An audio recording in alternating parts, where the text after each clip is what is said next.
Assalamualaikum, Football United ringan amatiran ala gua hari Jumat. Ini insya Allah akan tayang hari Sabtu video ini. Sebelum gua mulai kerja, seperti biasa mau news update aja. Langsung aja ini dimulai dari United Zone. Ini kalau gua simpulkan ya, gua rangkum ini adalah kabar soal masalah Frenkie de Jong. Kurang lebih mengabarkan kalau Xavi dan Barcelona ini sepertinya masih akan tetap berusaha untuk menahan Frenkie de Jong ya. Sementara Manchester United ini sudah melakukan pembicaraan dengan perwakilan dari Frenkie de Jong. Tapi walaupun demikian ya, ini sepertinya dealnya ini masih agak, kalau di tweet yang terakhir itu dikabarkan kalau masih cukup jauh dari kata sepakat, kurang lebih demikian. Jadi proses ini masih cukup cukup jauh ya. Ini juga dari Fabrizio Romano seperti yang gue kabarkan di video sebelumnya. Ini dari Twitternya Fabrizio Romano kalau mengatakan situasi dari Frenkie de Jong sudah ada kontak dengan Manchester United, artinya perwakilan ya, pihak perwakilan dari Frenkie de Jong, bukan dari Barcelona. Ini menunjukkan ada minat dari Manchester United, tapi masih belum ada persetujuan dari Barcelona. Situasi keuangan dari Barcelona ini bisa menentukan masa depan dari Frenkie de Jong, walaupun Frenkie de Jong sendiri memiliki prioritas untuk tetap bermain di UEFA Champions League.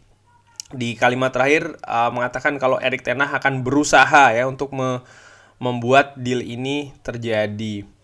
Manchester City, ini dari United District, Manchester City dikabarkan mengambil jarak dari Frenkie de Jong, seperti dikabarkan juga di video sebelumnya.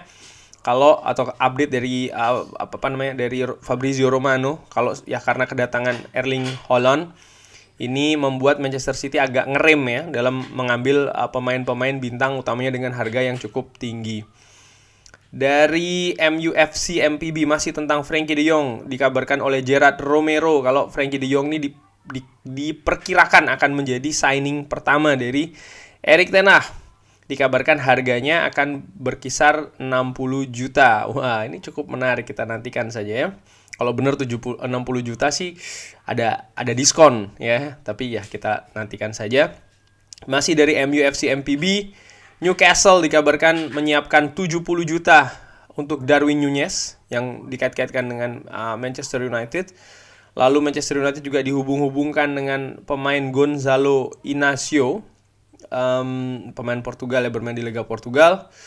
Dan yang terakhir ini West Ham dikabarkan sedang menawarkan kontrak baru 8 tahun dengan nilai 200.000 per minggu. Ini luar biasa, ini mega kontrak apalagi untuk tim atau klub seukuran West Ham. Ini betul-betul mereka berusaha sekali untuk memprotek Declan Rice supaya tidak kemana-mana. Dan kalau dengan harga yang seperti ini atau gaji seperti ini ya, apalagi kontrak jangka panjang seperti ini, kalaupun ada klub yang ingin mengambil Declan Rice, harganya pasti akan luar biasa tinggi.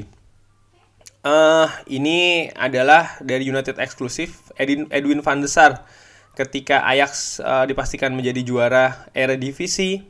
Ini mengucapkan kalimat yang cukup bagus kepada Erik ten Hag, kurang lebih dia mengatakan, "Erik, sometimes saya pikir kamu adalah seorang yang aneh, tapi kamu melewati semua ekspektasi. Sepak bola yang dominan, semifinal Champions League, gelar-gelar di Liga. Anda akan meninggalkan sebuah klub yang sangat dekat dengan hati saya. Saya mengucapkan semoga sukses di sana. Terima kasih, Erik ten Hag." Wow. Dan ya seperti gue kabarkan juga kemarin, kalau Manchester United FA Youth Cup ini menjadi juara ya, melalui gol dari Reece Bennett dan juga brace dari Alejandro Garnacho. Selain itu juga dikabarkan Erik ten Hag dari United Zone ini menginginkan Matthijs de Ligt untuk bergabung dengan dia di Manchester United. Jadi dikabarkan juga Erik ten Hag ini ingin menggabungkan ya Frenkie de Jong dan juga Matthijs de Ligt, itu bacanya Matthijs de Ligt ya, di Manchester United. Matthijs de Ligt sendiri pun sekarang masih di Juventus. Kalau diambil dari Transfermarkt harganya 70 juta, ini cukup tinggi ya. Gua nggak tahu ini akan terjadi atau tidak. Cuman yang menarik adalah kontraknya ini akan berakhir tahun 2024. Di situ gue tulis apakah tahun 2023 dia akan pindah dari Juventus, karena sekali lagi kalau dia tidak ingin memperpanjang kontrak dengan Juventus, maka tahun 2023 itulah kesempatan klub untuk bisa membeli Matthijs de Ligt dengan harga mungkin tidak terlampau tinggi ya. Kita nantikan saja. Gaji Matthijs de Ligt ini juga cukup tinggi di Juventus saat ini, 200.000 pound per minggu. Nah, ini juga merupakan sesuatu yang harus diperhatikan oleh Manchester United. Sementara untuk Frenkie de Jong sendiri, gaji di Barcelona saat ini ada 354.000. Wah, ini cukup menarik, apalagi kalau melihat gaji di Manchester United ya. Saat ini adalah daftar gaji dari pemain Manchester United. Itu yang gue lingkarin merah tuh, gue perkirakan cabut ya musim panas ini. Bisa dilihat berarti gaji Frenkie de Jong saat ini itu berada di atasnya Jadon Sancho, di bawahnya David de Gea. Sementara 200.000 dari Matthijs de Ligt itu berarti senilai dengan Marcus Rashford, di bawah Rafael Varane ya. Cukup menarik lah nih, kita nantikan saja apakah betul. Tapi kalau menurut gue sih agak berat untuk mengambil Matthijs de Ligt, tapi ya kita lihat saja. Mungkin tahun 2023 artinya musim depan, tahun depan, akhir musim depan ya, artinya di musim panas tahun depan, kita lihat saja. Dikabarkan kemarin ini Erik ten Hag mengadakan pertemuan tentang rekrutmen ya, dengan perwakilan dari Manchester United di Amsterdam, soal masalah potensial siapa yang akan masuk dan akan keluar. Wow, ini cukup menarik, dan ini dikabarkan oleh Rob Dawson, ESPN ya. Ini salah satu wartawan atau jurnalis yang menurut gua ya cukup bagus lah berita-beritanya. Kita lihat ini sudah dimulai berarti prosesnya nih. Erik ten Hag sudah mulai dilibatkan tentang pemain-pemain yang akan keluar dan siapa yang akan didatangkan. Dikabarkan oleh Fabrizio Romano, Richarlison ini merupakan salah satu pemain yang didiskusikan secara internal dari bulan Maret dan berada di daftar buruan ya. Dan sekarang ini tergantung Erik ten Hag apakah dia menginginkan Richarlison di Manchester United atau tidak. Belum ada keputusan sama sekali. Richarlison cukup menarik ya. Kita lihat. Dan Manchester United dikabarkan akan memberikan hadiah kepada Alejandro Garnacho dengan kontrak baru. Wow, ini harus langsung ini diprotek ya Alejandro Garnacho ini. Lalu dikabarkan juga oleh Fabrizio Romano kalau Anthony Martial ini juga akan berdiskusi dengan Erik ten Hag, dan dia dikabarkan akan menjadi salah satu pemain yang cabut musim panas ini.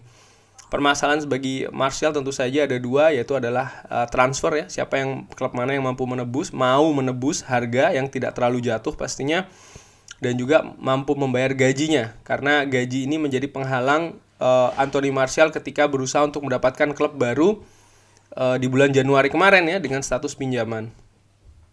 Marcus Rashford pun juga demikian, dikabarkan ingin bermain secara reguler dan ingin dapat garansi game time-nya, karena dia ingin ikut terlibat di skuad Inggris di Piala Dunia.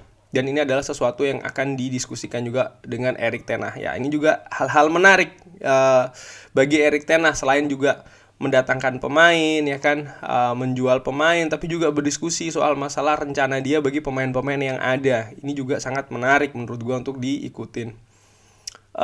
Fabrizio Romano juga mengabarkan kalau Crystal Palace ini betul-betul ingin ya untuk mengambil kembali Aaron Wan-Bissaka. Kalau memang betul, maka akan menyisakan satu pos kosong di lini kanan. Nah, ini siapa yang akan diambil oleh Manchester United? Cukup menarik. Ini kabar juga, Michel van der Gaag dikabarkan sudah sepakat ya untuk bergabung dengan Manchester United sebagai salah satu coaching staff dari Erik ten Hag. Steve McLaren, wow, ini juga mengejutkan ya. Steve McLaren dikabarkan juga memiliki peluang untuk bergabung dengan stafnya Erik ten Hag. Ini dari MUFC MPB, balik lagi soal masalah Frenkie de Jong. Dikabarkan kalau Manchester United punya peluang untuk menyelesaikan transfer ini sebelum bulan Juni, berarti bulan Mei ini. Wow, luar biasa ya. Dan dikabarkan juga ini oleh Deportes 4 kalau Xavi telah memberikan lampu hijau kepada Frenkie de Jong. Masih simpang siur sih kalau menurut gua sekali lagi ya, kabar dari Frenkie de Jong ini sampai nanti ada kabar secara resmi Manchester United mengajukan ke Barcelona, baru itu mungkin ada tahap yang lebih krusial. Sampai sebelum itu ada sih, gue pikir masih belum ada hal yang signifikan ya terakhir terkait dengan Frenkie de Jong ke Manchester United. John Murtough ya, seperti gue kabarkan kemarin ya, tadi ini sudah berada di Amsterdam untuk berdiskusi langsung dengan Erik ten Hag soal masalah rencana transfer, dan Michel van der Gaag sudah terlibat di sananya. Wah, ini cukup luar biasa ya. Baru juara langsung nih digas betul persiapan untuk Manchester United dari Erik ten Hag, John Murtough, Michel van der Gaag bakal sudah terlibat juga ya. Dikabarkan oleh Fabrizio Romano kembali kalau Erik ten Hag ini akan mendorong ya untuk mengambil Frenkie de Jong. Dia akan berusaha untuk merayu de Jong untuk bisa bergabung dengan Manchester United. Ya mungkin diiming-imingi bisa memberikan tiket Liga Champions bukan musim depan tapi musim selanjutnya. Ya, seperti gue katakan, faktor dari Erik ten Hag ini akan jadi faktor yang cukup besar bagi kedatangan Frenkie de Jong karena praktis dari sisi harga masih belum disepakati, dan yang paling penting adalah yaitu tadi bagaimana bisa disesuaikan dengan visi dari sang pemain itu sendiri yang dalam hal ini ingin bermain dengan Champions League, bermain di Champions League. Bagaimana Erik ten Hag bisa memberikan tawaran-tawaran, rencana-rencana kepada seorang Frenkie de Jong sehingga ya dia mau datang ke Manchester United ya, di samping ya persetujuan dari klubnya. Ini kabar terakhir yaitu dari Fabrizio Romano. Manchester United ini mempersiapkan kontrak untuk Michel van der Gaag dan juga Steve McClaren. Wow, jadi ini sudah dipersiapkan. Sepertinya kalau sudah begini mungkin 80% ya. Kalau gue bisa perkirakan Steve McClaren dan juga Michel van der Gaag akan mengikuti Erik ten Hag ke Manchester United. Steve McClaren tentunya bukan nama baru bagi Manchester United, pernah menjadi bagian dari Manchester United, menjadi asisten dari seorang Sir Alex Ferguson ketika mendapatkan gelar treble dari tahun 99, malang melintang di dunia sepak bola, pernah melatih Middlesbrough bahkan timnas Inggris, pernah juga bekerja sama dengan Erik ten Hag di FC Twente Enschede, menjadi sejarah bagi FC Twente Enschede Steve McClaren ini karena mempersembahkan gelar Liga pertama bagi sejarah klub ya. Lalu terakhir posisinya ini kan sebagai konsultan atau penasehat ya, advisory board di Derby County. Artinya posisinya sebenarnya sudah cukup tinggi. Oleh karena itulah ini merupakan sesuatu yang mengejutkan bagi gua. Dia dari posisi yang sudah cukup tinggi seperti itu mau turun menjadi seorang staff atau asisten dari seorang Erik ten Hag. Kurang lebih demikian news update kali ini. Gua mau lanjut kerja kegiatan pagi hari seperti biasa. Tetap jaga kesehatan. Terima kasih sudah menyaksikan. Jangan lupa like, sholat, dan juga subscribe. Wassalamualaikum warahmatullahi wabarakatuh.